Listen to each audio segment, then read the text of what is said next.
What is going on, everybody? Welcome back to Sideline Summit. I'm Antonio Perez, joined as always by Danny Cole, DCU Penn's finest, Chris Coacher, CB Coacher Boy.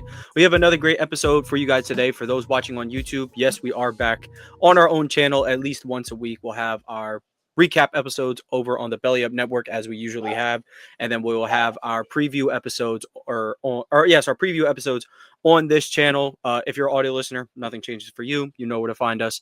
Make sure you leave that 5-star review, download the episode, and then YouTube watchers, regardless of the channel, leave a like, subscribe to both channels, turn on the post notifications, so you know where to find us. Today we will be previewing week 2. We brought 6 games to the table. We might do 7, depending on the time, but that's what we have on the agenda. And then we will be bringing back our Hots and Locks. We just changed the name up a little bit. It would just be Bold Picks and Lockets, basically a bold prediction for the week, and then a game that we're locking for this week.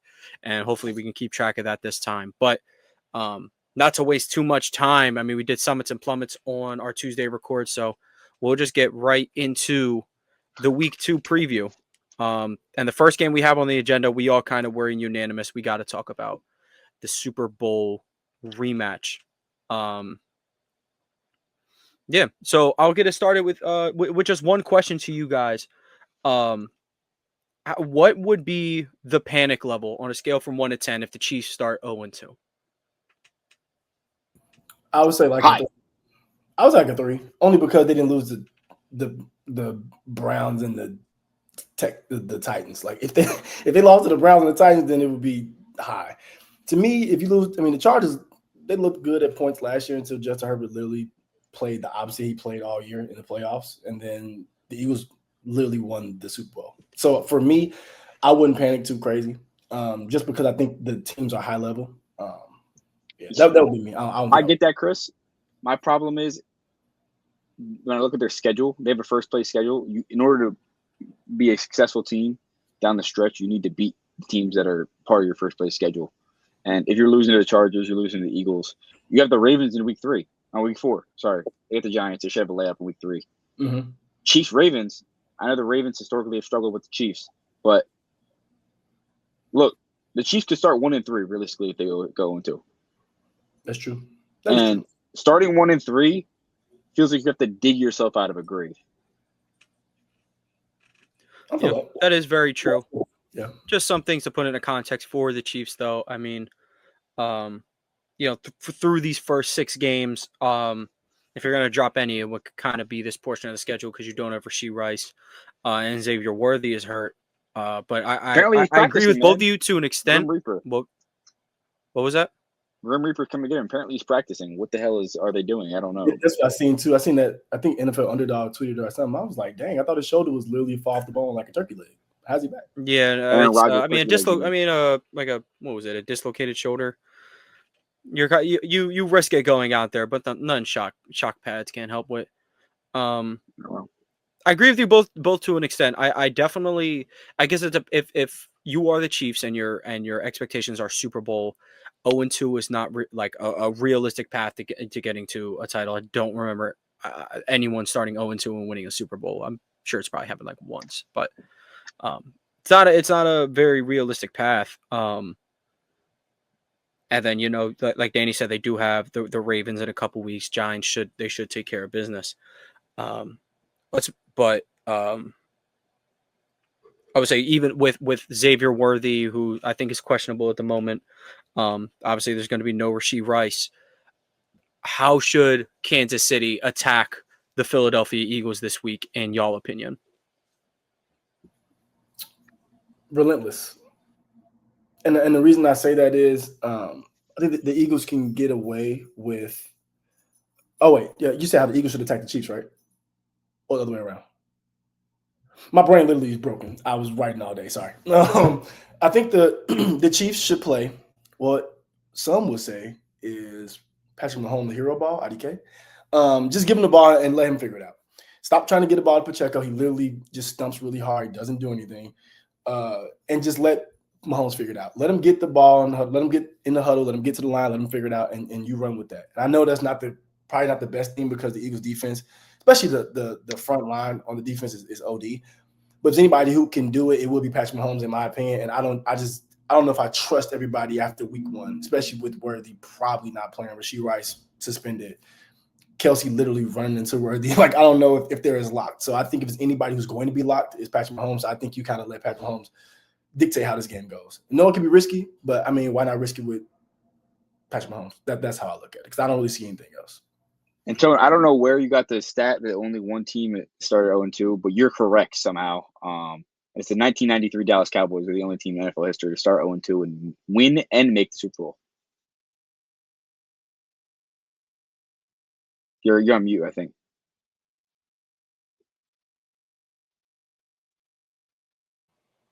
My bad. Yeah, I mean, it was kind of a shot in the dark. Usually when teams start 0-2, a lot of people put like the final touches on what, you're not making the postseason. So yeah, but the fact that only one team to start 0-2 has ever made the Super Bowl is crazy. I mean, it's rightfully so. I mean, week 1, okay, fool me once. If you go out there and lose again, though, you got to have one hell of a team. And the 90s Cowboys are arguably the greatest dynasty of all time, Patriots aside. So, yeah, I think the best way to, like Chris said, if you are the Chiefs, it has to be, unfortunately, it's going to have to be a lot of what you did last year with a lot of the underneath stuff, and they're going to have to find a way to get at Adoree Jackson. Not sure who's really going to put the pressure on him. Granted, I did just say on our other episode, he easily gets his hips turned, so it's probably best to put your most quality route runner, try to get him matched up with him as much as possible, that being Hollywood Brown.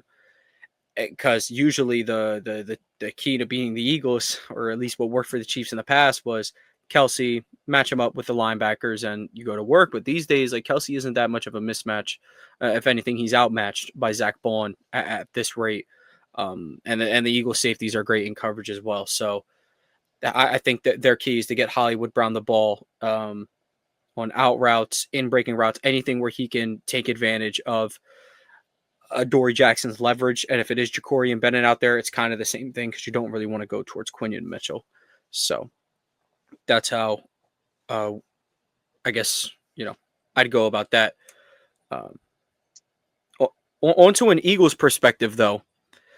For the Eagles, they are 1-0 after what was a very sloppy second half against the Cowboys. They still managed to win. Do you guys think, on any scale of importance, do you think it is relatively important for the Eagles to come out and have a solid win, like a good looking win against in this Super Bowl rematch? Would you rate, what does the quality win have to look like, if at all? I don't think it matters. I think when you're playing the Kansas City Chiefs, if you come out with a victory, it doesn't matter. We have to look at it the same way as a playoff game. You have to look at it the same way as the Chiefs did when Isaiah Likely's toe was on the line. You win the football game, you win. The reality is, when you're playing Patrick Mahomes, it's going to come down to the little things. In the Super Bowl, it was a completely different story. The Eagles legitimately came out there and dominated all aspects. I don't expect the same thing this time. I see Patrick Mahomes bouncing back. I see the Chiefs bouncing back. The defense playing a little bit better. But I do think the Eagles need to put, I think in order to beat the Chiefs, you have to play a good game. So I think the reality is the Eagles will win the game if they play a good game. Phil? Yeah, I think for me, I don't think it really matters. I think it's a couple aspects of the game that matter, but I don't think them going out and winning they have to win by 2 touchdowns. I'm not saying that. I think Jalen Carter has to have a good game for a couple of reasons. A, to win, because I think he has to help put pressure on Patrick Mahomes. And for 2, him not playing week 1, he's got to come out and just have a good game. Not a makeup game, but have a good game and be a force and scare people even more, because you're scared that the Eagles still won that way. And they should have won even more handily, just, had a pretty rough second half. But they won without their best defensive player, in my opinion. So I would say Jalen Carter comes out there and dominates, cause a lot of pressure for Patrick Mahomes, cause a lot of issues. I think that's probably the most I need to see. Even if they win by 6, I think that's still a good enough win, because, to Danny's point, beating the Chiefs is always a big deal, especially since Patrick Mahomes has been there. And on top of that, coming off a loss, So you know that motivation is going to be there as well. I think just winning the game and kind of putting your foot down on the Chiefs to an extent, because then you're 2-0 your last, two things against them, and it kind of looks like you have their number on paper. Just all those things that analysts like to talk about, but I think that's probably my side of it. Just Jalen Carter having a big game and them winning. Yeah, I definitely agree with that point. Jalen Carter would be the freshest person on the field. Granted, it's only one football game in, but I think the big thing for the Eagles, at least offensively, is that they tore Spags to shreds last time. They loaded the box. They tried to blitz Jalen Hurts and play man behind that. That's never going to work on this team. And Dallas kind of just did the flat out opposite. They ran a lot of zone. They ended up running, some blitzes from the slot corner to get Jalen Hurts, moving, get him, flustered a little bit. So I wonder if Spags takes any of that into the lab. But sitting back and playing zone, that's the kind of stuff that makes Saquon go off. So they kind of got it. Will they go off? Will they stay on the hill of making Jalen Hurts beat us again?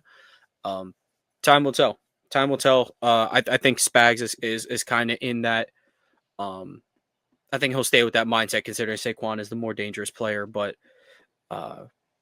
yeah, we should be in for a good one. But let's move on to the next game we have on our schedule that we picked to go over.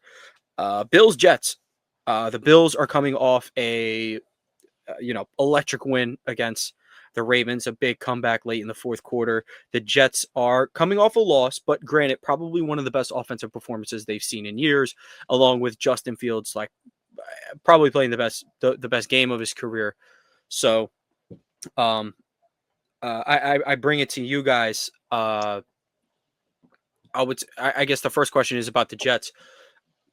What can they do? What can they take from last week heading into this game against the Bills? What can they take from the Bills last game to head into this game and prove that they could even mildly compete for the AFC title or AFC East title? I mean, they don't got to worry about anyone else in the division at this point. It's Bills and the Jets. So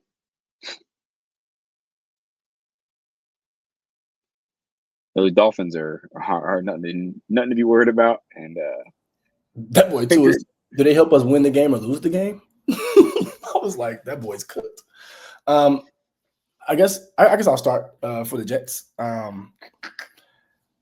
don't know. I think they just got to go out there and compete. Like it's kind of like a team that's overmatched in AAU, right? Like you go out there and you're like, as long as you put up a good game, we can end up catching them. But we want to go out there and prove that we're improving as a team, as a roster. I think that's what I want to see. The Bills are obviously the better team, have the better players across the board, in my opinion, except for receiver Garrett Wilson is him, in my opinion. But yeah, I think the Jets going out there keeping them within a 7-point game is a W. I mean, no, there's no more victories in professional sports, in pretty much any sports. I get that, except for like youth and little league. But I think that's the best thing you do. I think Justin Fields, building on his week 1 performance is going to be important. Him continuing to connect with Garrett Wilson, running the ball, just expanding as a player and blossoming into who some of us thought he could be. I think that's pretty much a win. And the defense getting a couple stops against Josh Allen-led offense would be a big deal too. Just to kind of show a little bit of consistency in week 2, I think would be big. But that's kind of all I'm looking for from the Jets, is just for them to go out and compete. Because at the end of the day, I think that's what Aaron Glenn's about, competing. And then, I mean, this is going to sound super cliche, but when you compete, you have a chance to win the game. Like when you go out there and lay down and you're overmatched, blah, blah, blah, it shows. But when you go out there and compete, you have a chance. So that's all I'm really looking for from the Jets. Yeah, and for me, I think the New York Jets, Field said it best. They went and added Hall of Famers, and we just put 32 up. And this isn't a knock. This is Justin Fields' best game of his career. And maybe he knows the defense, maybe he knows the system, maybe he knew what he was looking at, and maybe he knew Terrell Austin's defense. But just maybe, he's putting it together. Maybe it took returning to a place where he played with a bunch of his college teammates, another New York buddy ball system team. Shout out the Knicks. Maybe it's replicated. Maybe the Jets have found their Nova Knicks in the Ohio State Buckeyes. And I know it's hard to draw comparisons across the sports, but Justin Fields, Garrett Wilson buddy ball seems to be working. Yeah. I think the key to success that the Jets can use on this Bills team that where Danny, you kind of said, the Bills will be playing like a mini version of of Baltimore with New York. Now, of course, Justin Fields, he's not going to be able to light up the Bills secondary the way Lamar does. But here's something that is replicable. Brees Hall had a really good game against the Steelers.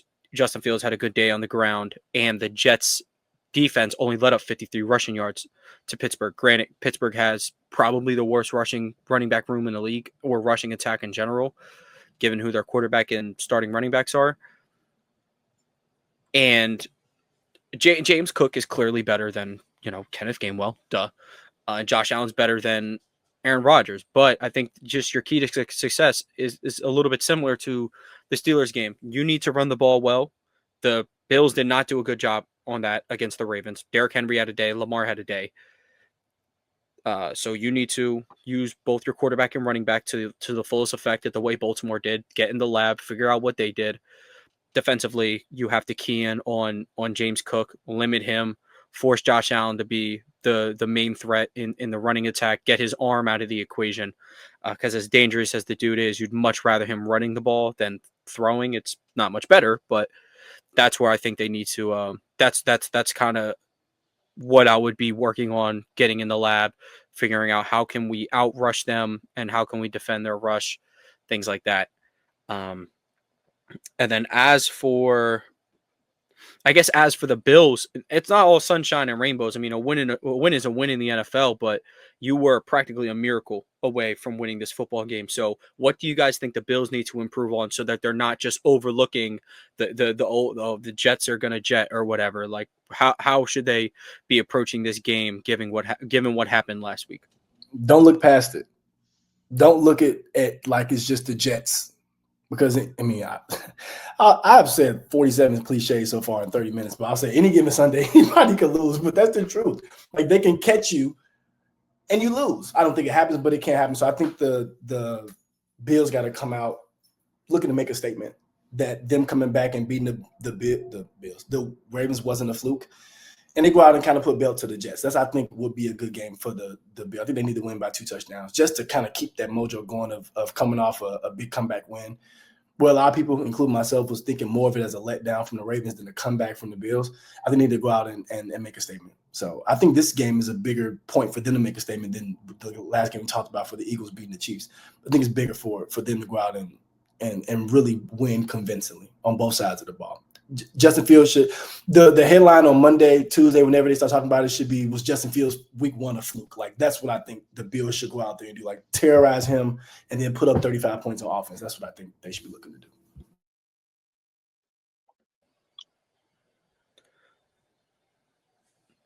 Yeah. Danny, any word for the Bills? Anything they should take into this game against New York?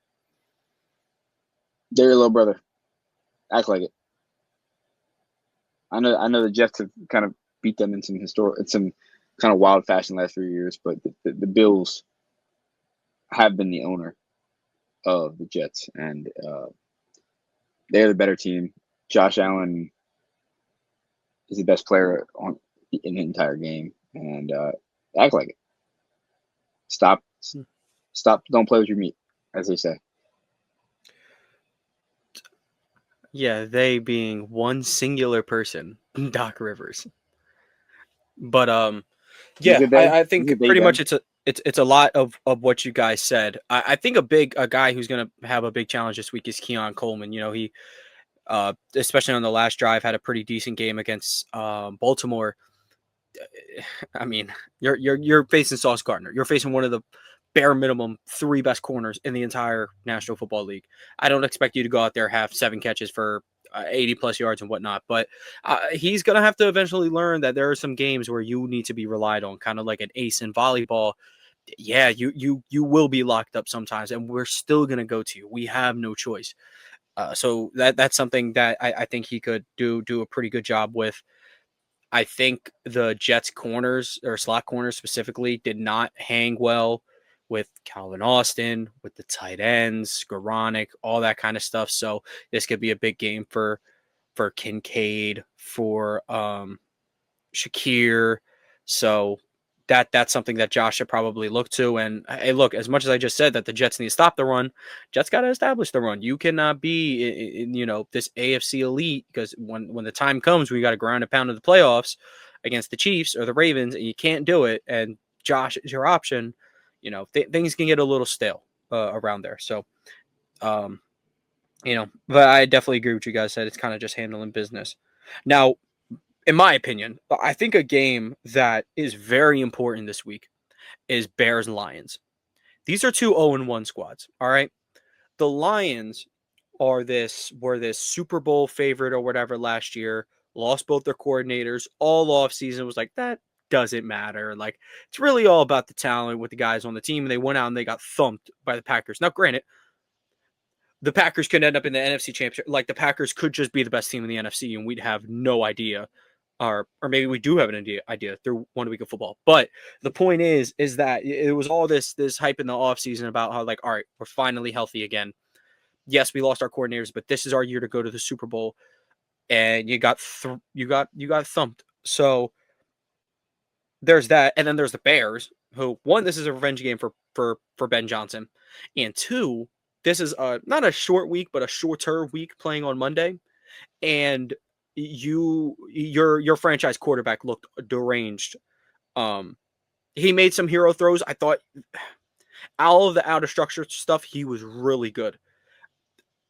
But at this point, we're 1 week into your sophomore season, and you're making Carson Wentz level misses, overthrowing people, throwing stuff to, like, just it's bad.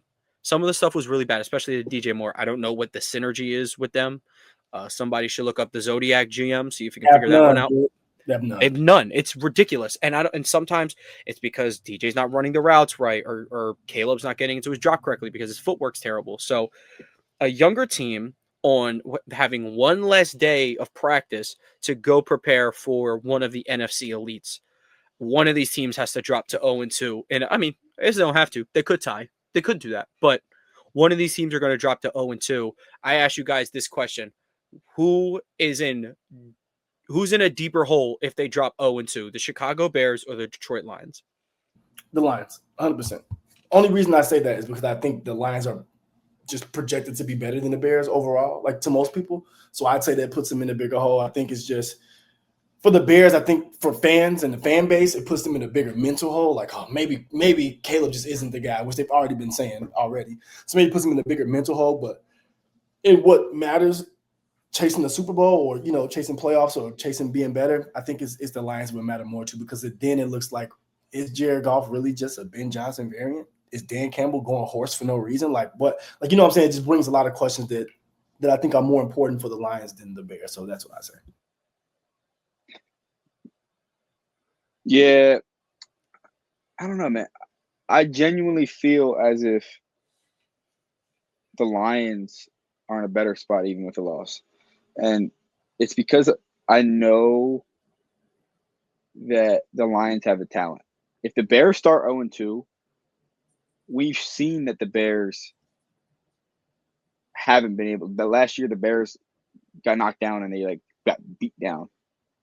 That game happened when the Hail Mary and the Bears collapsed. It looks like their soul got snatched. Whereas the Lions, I think, look, you can have a slow start with new coordinators. You have a slow start. Dan Campbell still figuring it out. It's more of like a revenge game for Ben Johnson against it. And I'm not big on the Lions this year, but I still think Amon-Ra, Goff, Gibbs, Laporta, they have the talent where you're like, wow, I mean, maybe they could bounce back. But if the Lions have shown they could do it before. What have the Bears shown? Nothing.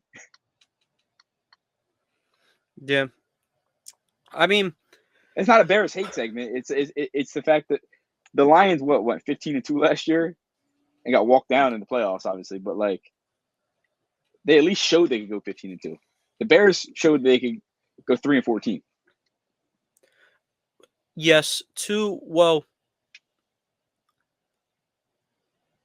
I guess it's also relative to the scale of what you hold them to. If the Bears go 0-2, it's like, okay, we're kind of expecting Caleb to make this leap and be competitive for a playoff spot. You can do that. The Lions' expectation is to go to a Super Bowl. Again, it's different scale, so maybe it's a little different. I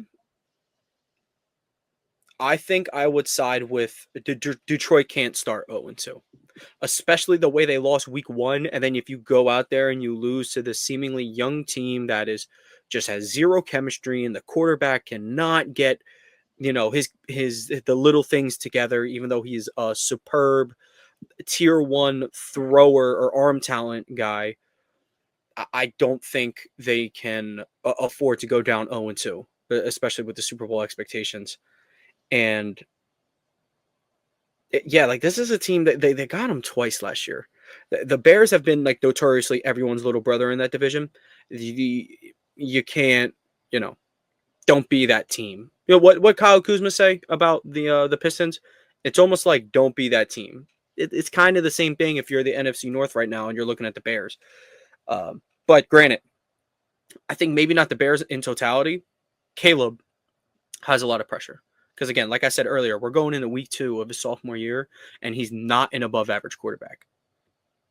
Like if we're walking down best quarterbacks in the league, he is not in that top 16 at the moment. And it's solely because he can't do the simple things right. I think it sucks because you can name a couple in the class. Well, one in the class for sure that's in that top 16. And I think that's why it sucks, because it was so marketed that he was just far and away better than the rest of the class. To most people, like, it was 100%. Me, Patty. 100%. So him not being in that top 16 right now has got to hurt, just because you locked in on him as number 1 months before the draft even came up. And it's like, you can easily say Jay Daniels in the top 7 quarterbacks. Like I would say he's in the top 7 easily. And then I'm not sure if I put anybody else on top of my head. I don't think I put Drake May or anybody like in the top 16, but at least Daniels, you have one for sure where it's like, damn, we could have had that. You start thinking that, even if it's not true. Like, you start thinking that. Yeah, and even on paper, like you look at the rosters, I think a lot of people would look at Washington and Chicago's roster and be like, yeah, there's just no reason that Daniels is this much better than you right now. It's because Daniels locked in on the specifics. He's not. Daniels doesn't run around for a million years and throw and then chuck the ball up. He's decisive. He gets to the top of his drop. He'll maybe roll out a little bit to find someone, but like 90% of the times with Daniels, it's balls out or he's out. And he's said that on occasion, like third down, if we need this and I see a hole, like I'm just gonna take it. That's the kind of thing Caleb has to be aware of. So this is a big game for him. This is a big game for him. He's not in fear of getting benched or anything. It's not like that, but you are in danger of like a Trevor Lawrence kind of thing, where it's like you were propped up as the best since Luck, the best since Elway, and you just don't look like that through 18 games, through 18 games of your career. And that's the pressure on him. But the Lions as a whole, don't start 0-2. Don't be the team that starts Caleb Williams' Hall of Fame career. I'll say that. But let's move to a game that I picked. I thought this game was very interesting, especially because of a specific headline that came out yesterday. Bengals versus Jaguars. Both of these teams are 1-0. They both arguably played the worst team in the NFL. Bengals beat the Browns 17-16, and then the Jaguars got a good 2-possession win against Carolina. Let me ask you guys this: with the way that neither of their wins were, the Jags win wasn't convincing. Like Trevor Lawrence didn't look great. Travis Hunter didn't pop off the screen. BTJ didn't pop off the screen outside of the end around. Who do you guys believe needs this win more? Assuming both these teams will be in wild card contention at the end of the year, who needs this win more to push their playoff hopes? I 100% think the Bengals do. And I'm going to tell you exactly why. The division's stronger. You cannot be in a division with the Pittsburgh Steelers and Baltimore Ravens, and more so the Baltimore Ravens than anything, and decide to... I don't know, Dan. Only one of those teams 1-0 right now. Look, I love Aaron Rodgers. I think the Steelers go 11-6, but I think the Ravens go 12-5. It's which Steelers play Ravens week 18, so be on the lookout. I won't be watching because I'm bad luck. So well, hopefully Lamar plays week 18 and for the first time in history. But He no, won't be doing that. I think the reality Whether is the division's locked up or he's hurt, but one of the two. But the reality is, I think the Cincinnati Bengals have to win this game if they want to make the playoffs. You start 1-1, dropping a game to the Jags, and look, the Jags can easily win the division after going 1-1. But the Jags have more to prove in the game. Is my thing. Also, the Bengals just lost a game just almost lost a game to the Browns. They should have lost to the Browns. They need to come out here and make a statement. Offensively, not defensively. Everyone's always questioning, what's up with this Bengals defense? They left 16 points. You should win every game if you're the Bengals and your defense gives up 16 points. Granted, it's the Browns, but you should win every single game. The Bengals need to learn how to put up more than 17 points in week 1 football games. And I know they take time to get together, but like the Bengals, if you lose this week, I think you're not making the playoffs. As simple as that.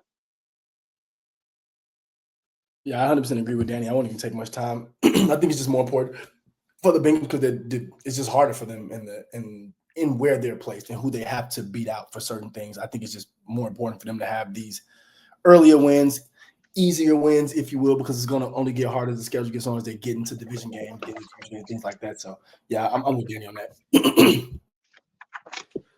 yeah. So I would definitely agree with you guys. Bengals, for a team that's always like, oh, if the defense was just average, right? The Browns are no one special, like Danny pointed to, right? But you only won by 1. You only put up 17 points with arguably the best receiver in football and arguably the best wide receiver 2 in football. That's pathetic.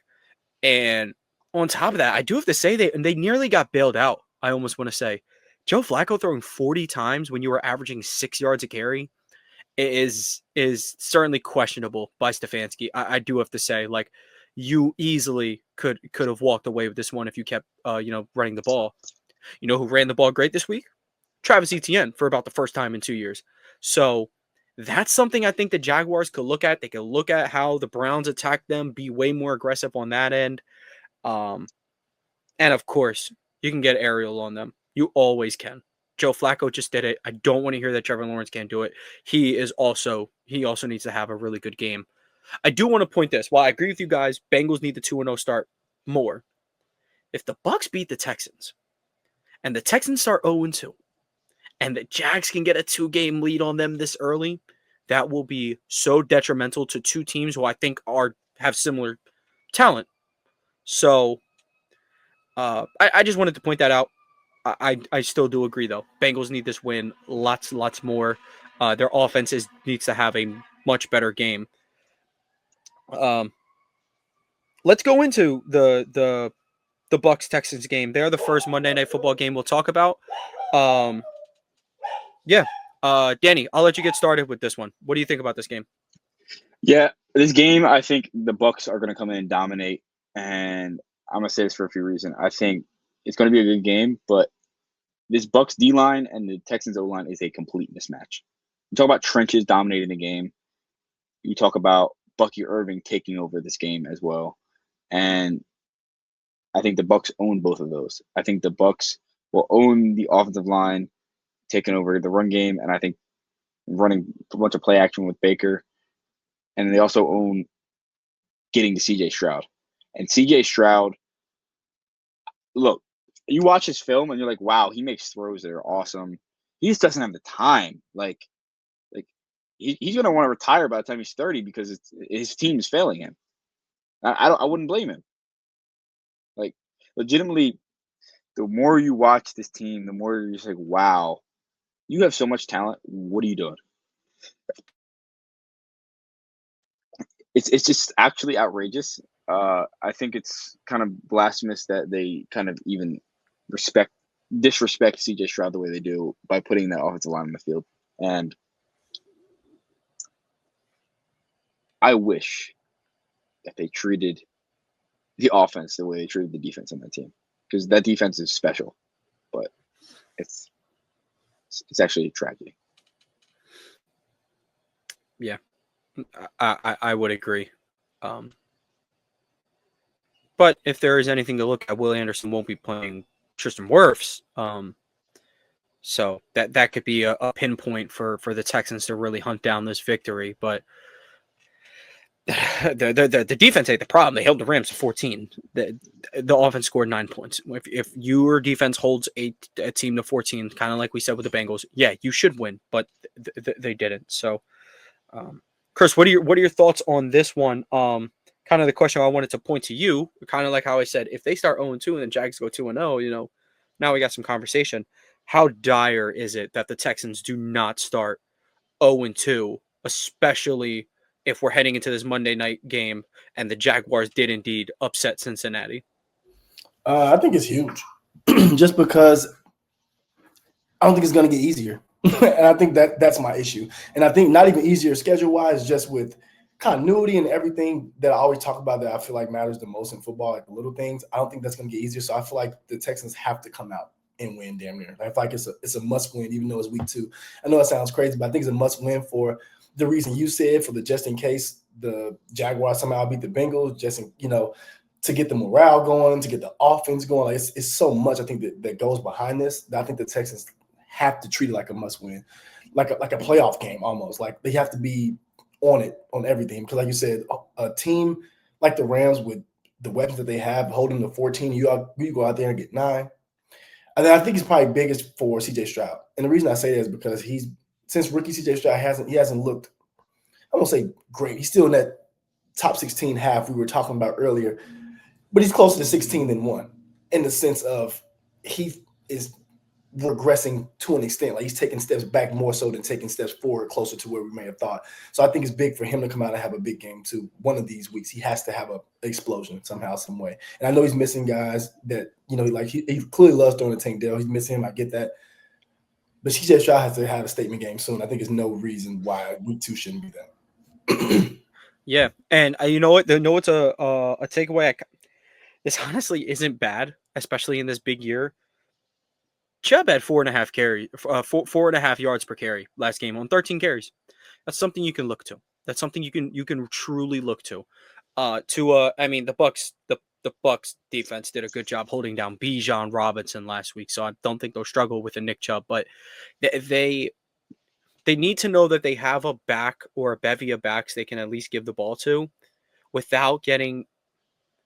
You can't be run pass. They've led the league in that way too many times, and it got old after 1 year. Okay, it got real old, and you need to start running the ball in second and long. There's too many weapons. There's too many different things you could be doing with your time than that. So, I do agree with you there. Very dire that Stroud and them have a good performance. And then the next and last game that we'll talk about will be Raiders-Chargers, which is the other Monday Night Football game, which this is a little sidebar. Very glad they're doing a what is it? I think first game starts at 7, next game starts at 10. Now, mind you, yes, we're probably going to be up late watching that, but this is how the NBA does it, and games don't overlap, and we can watch both. So, really appreciate that they're doing that. But both these teams are 1-0.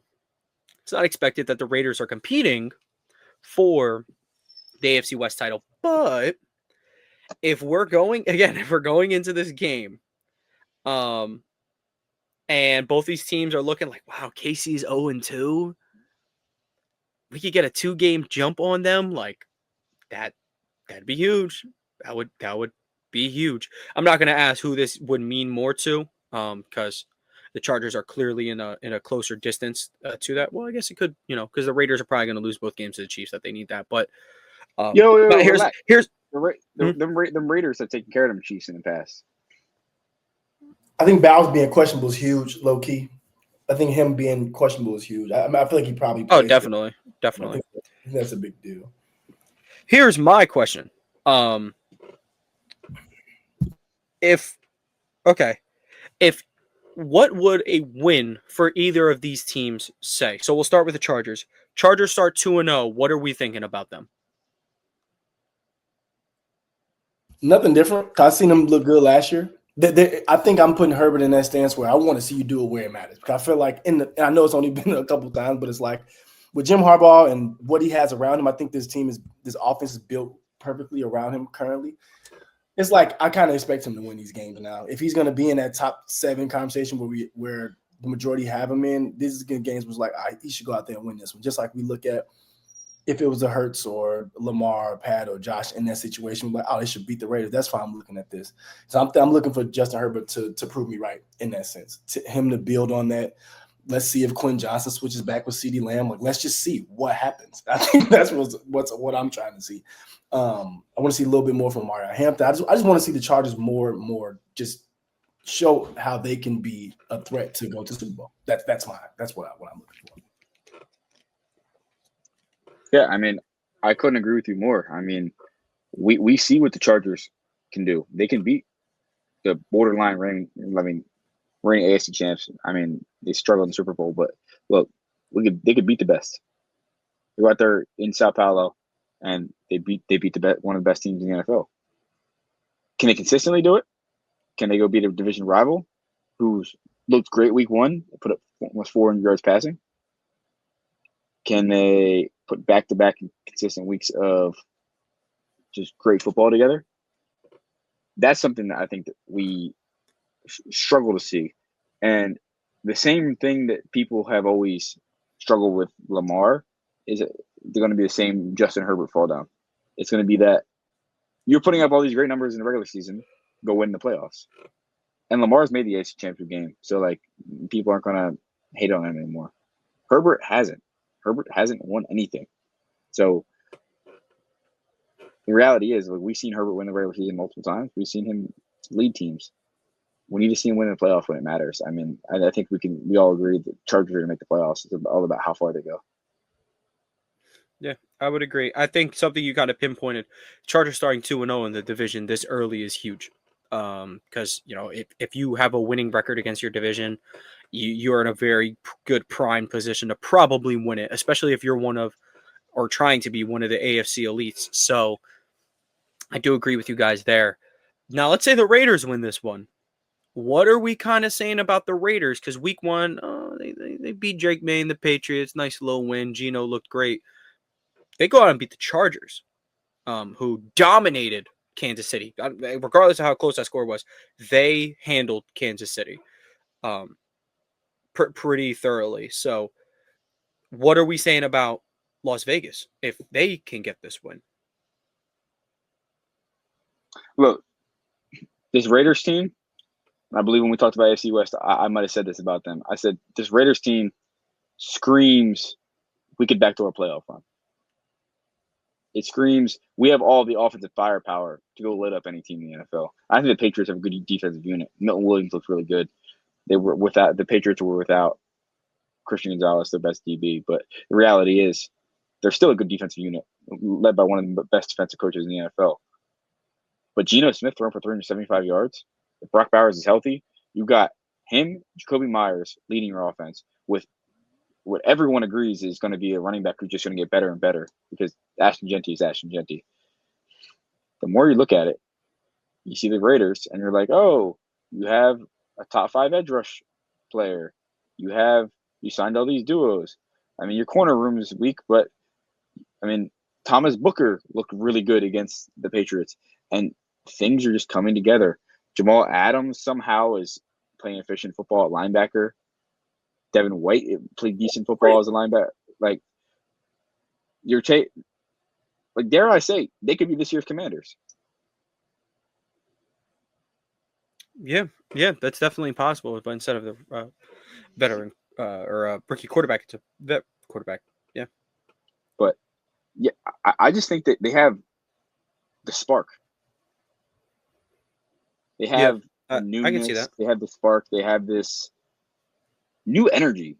When they had Del Rio back in the day, and when they had Antonio Pierce, they felt like there were some like bad boys trying to be prove a point. This feels like a football team. This feels like a team that's together. They feel like they know what they're doing. It feels like they're led by a great head coach. I'm not saying that Antonio Pierce wasn't a good coach, but it felt more like short term. Carroll, it's short term, but he's going to lead these people and has done it before. So I don't see a reason why I can't do it again. Yeah. I don't know. I think I'm not convinced on the Raiders yet. I want to be, but I'm just not there yet. But I think a win here or even a competitive showing can push me there. I believe in Ashton Genty enough. As long as Geno not writing back, I believe in him enough too. So yeah, I think just a good showing would kind of push me over there, even if they do lose. But if it's a 24-20 loss and it's a really good game, then I'm down.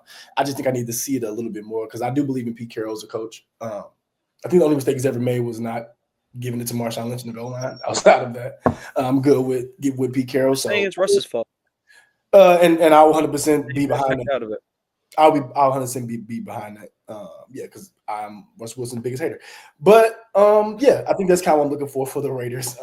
Just to be competitive. If they squeak out a win, then I'm all the way convinced. But they keep it close and 20-24, 21-24, then I'm in. Yeah. I like those. Just real quick. Just real quick before we get into our rapid fire picks. Are the Ravens bouncing back against the Browns, or are they gonna?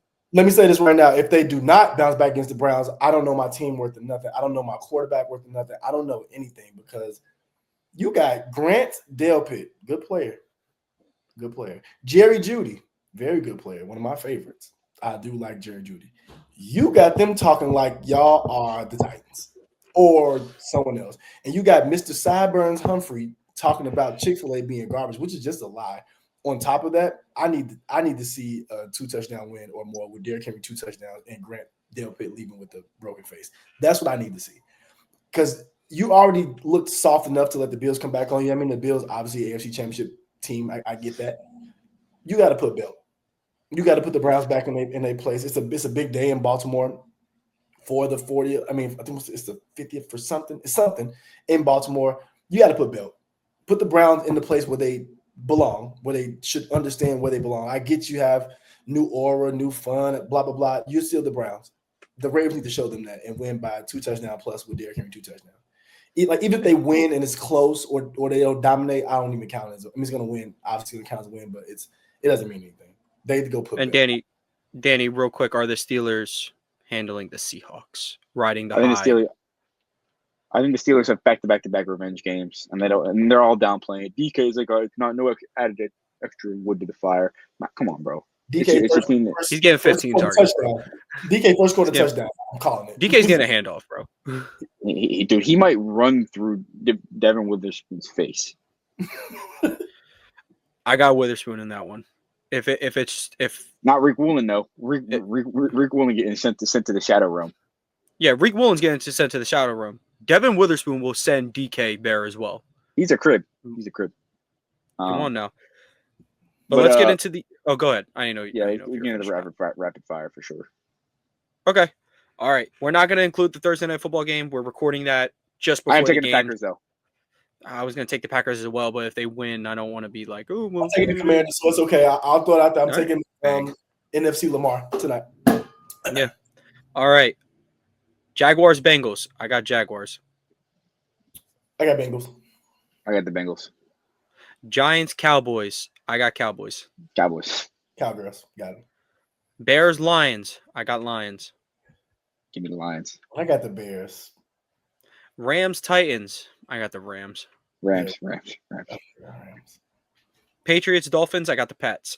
Pats. I got the Dolphins. I think the Dolphins. The Dolphins look bad. But they look bad. But I think somehow they win. But I have no idea how. But I think Tyreek to the Browns because he's gonna join the all jail team. Yeah. Oh my God. Niners, Saints. I have the Saints in this one. Whoa, really? I'm also taking Brock the Saints. Purdy's not playing. Brock Purdy's out. Brock Purdy's not playing. Kittle's out.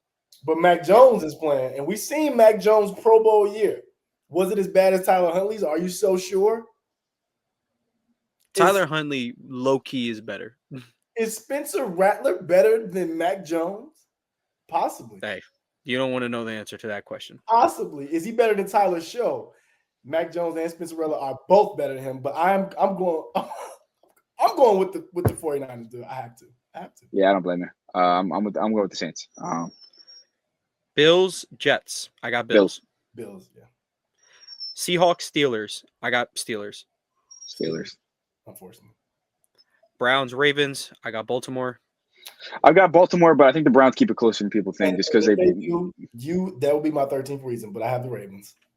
they keep it close. Broncos, Colts. I got Denver. I'm taking the Colts.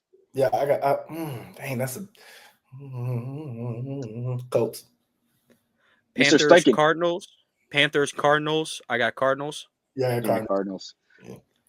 Eagles, Chiefs. I got the Birds. Woo! Give me the Eagles. 2 scores. I'm going with the Eagles too. Y'all thought I just add a little suspense. We're going with the Eagles. No. I mean, Chiefs ain't a bad pick, but Danny got chilled talking about 2 scores. I'm not picking the Chiefs just off the strength of if Patrick Mahomes doesn't play like Superman, they probably lose by 17. So, Falcons, Vikings. I got Minnesota. I got the Falcons. Give me the Falcons. Birds. Buccaneers, Texans. I got the Bucks. Yeah, Bucks as well. Give me the Bucks. I said that earlier. Last but not least, Chargers, Raiders. Give me LA. Yeah, I got Chargers too. Give me the Raiders. Chargers, go. Give me the Raiders. All right. Well, let's get to our bold picks and lock it. Basically, it's real simple. The locks are we just pick a game that we are locking in. That's pretty obvious. And then the hot take, it could be about a player. It could be about a game. Pretty much anything. And yeah. So, I mean, I could go first. I have mine typed up. So my bold, at least according to the recent odds on where they're at, I have the Saints beating the Niners, which y'all just heard me say they are plus 142 again according to the recent odds on those sites. And then my lock will be the Cowboys beating the Giants. The like we always talk about little bros. The Giants are the little bro to the Cowboys, or Dak Prescott at the very least. So that's gonna be my lock. Well, I can go quick. I have the for my hot. I have the Dolphins getting a convincing win over the Patriots. I think it's 10 plus. Convincing. 10. How convincing do we want to make that? 10 points or more. Dolphins Fins by 10. Okay. I think they have some type of bounce back game. Then they lose 3 in a row. Then Tyree gets traded. But I do think they win this game. I think they win this game convincingly. So that's my hot. All right. And then what's the lock? I know it's bad luck to lock your own team. But that's how irritated I am at that purple and black bird flying team. My lock is that they beat the Browns down. That's my lock. And to Danny's point earlier, the Browns do keep it close, but by golly, gosh darn it, not this time. They better not. I don't want to hear it. Yeah. So that's my lock. Danny, what's your bold pick and your lock? My bold pick is the Raiders. I know we kind of talked about that. I think the Raiders beat the Chargers, and I think they're. And my lock of the week, none other than the Dallas Cowboys. All right. Both locking the boys. No problem with that. So our locks are me and Danny got the Cowboys. Chris has his Baltimore Ravens. Our hot takes for this week are I think Spencer Rattler gets his first career win against the Niners. Chris believes the Fins bounce back from that football game that they played against the Patriots with a plus 10 win. And then DC thinks the Raiders take down the hottest team on the planet right now, the Los Angeles Chargers. So that is everything from us today. The Thursday episodes are probably going to be a little bit shorter, most likely, unless there's like a bunch of good games to talk about. But from here on, 2 weeks from now, here on out, there will be bye weeks and whatnot. So not that many games to pick from. So thank you guys for tuning in again. Welcome back to the official channel. And those on audio, doesn't really matter to you. But make sure you leave a like, subscribe to the channel. Audio listeners, leave a like, 5-star review, download the episode. From AP New Freezer, Culture by Migos, DC Comics. Thank you guys so much for tuning in, and we'll catch you guys on Wednesday.